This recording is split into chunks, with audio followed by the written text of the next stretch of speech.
standing by, and I know you don't want to give your name, but just in talking with you on the line, sir, you told me that your daughter tested positive for COVID-19 on Saturday, and she's currently admitted to the Guam Memorial Hospital and not doing so well, sir. Really, our thoughts and prayers with you on Thank that. you. Yeah. Thank you. So just give us the situation if you could, sir. Okay. Again, she was rushed to the hospital by her clinic, tested positive on Saturday. Um, for the four of us remaining in the house, we only today did we get a time for testing. Where I'm calling you. Actually, I'm in line right now waiting for testing. But my thing was, she's a positive admitted, and I've been telling people on the phone that I'm a dialysis patient. They have to do something for me, at least getting tested. But again, like I said, only today.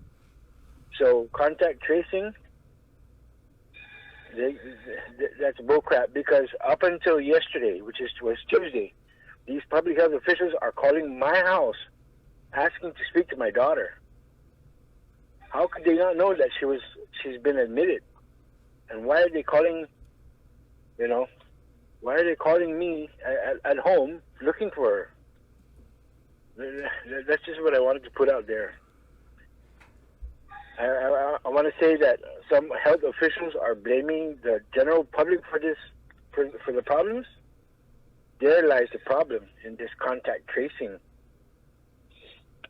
I'm not saying me and my family situation is greater or we're more important over other people, but given my situation, my health condition, I feel that public health should have taken better attention, paid better attention to my pleas of at least getting my family tested. So, sir, could you tell us a little bit more about the communication you've been having with public health since your daughter tested positive? Okay, on Saturday, it took them well into Saturday evening to start calling, and they're asking me all these questions where they should be contacting her because she's the infected. But my point is, they keep calling my house looking for my daughter. How could they not know where to find her?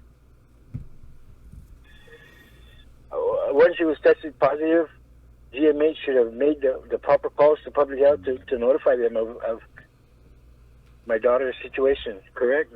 I don't know if I'm wrong or what, but... No, we hear about this lag in communication between departments all the time. It's unfortunate. Yeah.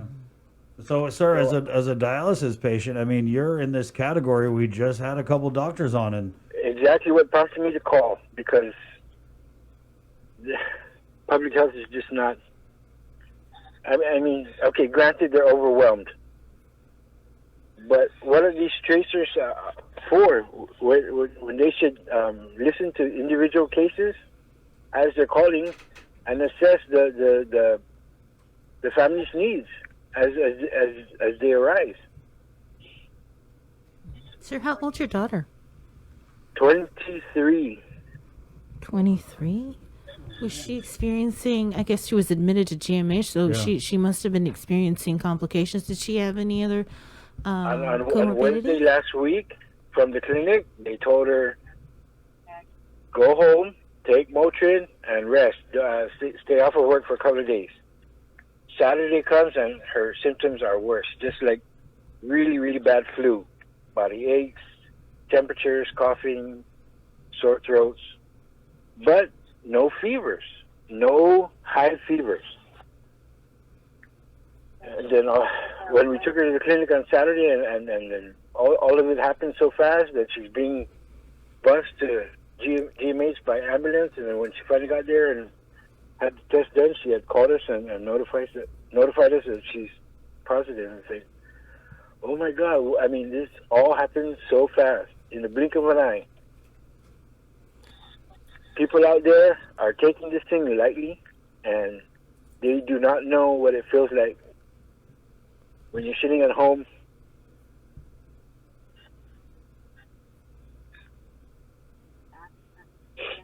and you have a loved one and you can't be with them. Thank goodness for technology and FaceTime and WhatsApp video calling. Right. Because that made it a little bit easier. Sir, I got to ask you because you just said people aren't taking this seriously, and I totally agree. You said it's because they don't know what it's like. So please, please tell us what it's like. It's hell. Pardon my language. I could take falling off a 10-foot roof over this any day. But not being able to reach out and comfort your daughter who's crying because she's afraid, she's in pain. They were constantly drawing blood from her. She has to wear this CPAP mask because of her breathing. I can go on and on, but I'm not gonna. I just want to say to people out there, this is some real stuff. Take it seriously. Take it like the person next to you has it, because that's what happened to us. We had no idea it would happen. And being that I'm a medical patient, we were extra cautious with what we did, where we went. We masked up, we sanitized, we social distanced. We've told family members, please, in so many words, stay away. If you want to drive up to my driveway, we'll wave to each other and then call me. But we took the precautions, and it hit us like a wave, tidal wave. And so your wife, and you said there were 4 people in the household, right? Yeah, and so my 2 sons. You have 2 sons. So Yeah. when are you guys getting tested? I'm in line as we speak, waiting to get tested. All of you? Yes. It was when I threatened to take our experience and come on your show, and here I am. Only then did we get somebody to call us to schedule for today. Just yesterday, mind you.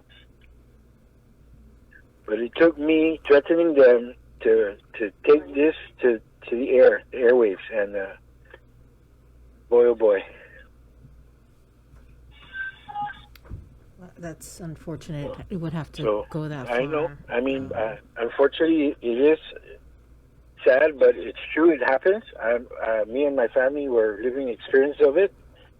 So we want to prevent anybody from going through this situation. Just stay safe and take the precautions you need to stay COVID free. Well, sir, we're wishing you the best of luck. You can message me on any of the social media stuff. I'm pretty sure you can find me, and keep us posted, because especially as a vulnerable dialysis patient, Right. what these doctors have said this morning is if you test Exactly. positive, you're going in the hospital for 14 days. No ifs, ands, or yeah, buts. Yeah, I'm praying. I come back negative. I was tested about 2 weeks ago for a possible contact, and I came back negative. But this one's a little bit different because she was in my own house, so I'm just keeping my fingers crossed. Are you guys feeling any symptoms or anything? Fortunately, 4 days, 5 days later, no. Fortunately. Well, you're in that window where if you did have it, you'd start to be experiencing. I mean, if you were symptomatic, you'd start to be feeling those symptoms. Right. But everybody knows. Nobody knows what really goes on. One case is always different than the next. Right. Yeah. So I'm just keeping my fingers crossed. I want to shout out to the staff and medical crew at GMA for doing a tremendous job, and we're so thankful that they're taking care of my girl. And everybody over there too. I got to ask you, sir, with this news, this investigation that, people may or may not have caught COVID at GMH. I know the staff is hardworking, but does that play into your thoughts and your feelings this morning? No. I mean, if they went in for it, what more can they catch while they're there? See what I'm saying? Yeah. Yeah. And if they're there for not having COVID and they get it, I mean, they're in an infectious environment. It's up to the staff to prevent for the staff members and for incoming patients. So her being a GMH doesn't have a bearing on my feelings. I mean, I think she's in the best place she can be, getting the best care that she can. Okay. Well, Okay, our so- prayers to you and your family. Thank Uh, you. and Everything. again- Thank you very much. To recap, 23-year-old daughter hospitalized at Guam Memorial Hospital, COVID-19 positive. She was struggling. She's on the oxygen. And just, again, sir, like you had said, people got to take this seriously. And we're praying for you and your daughter, your family, and everybody. Just prayed last night for everybody who's been touched by this deadly virus. Amen. And thank you for getting my story out there. Of course, sir. Anytime. Message God me. bless you And you can find me on Facebook. Let okay? us know. Yeah. All Keep me right, you posted. got it. Okay, yes, sir. Okay. Yes, Okay. sir. Thank you. Miss a link, miss a lot. It's 8:33. This is The Breeze. We'll be right back with the Superintendent of Education, John Fernandez, next. Good morning. We're celebrating your special day every day with Cold Stone Creamery. Register your loved one for the Cold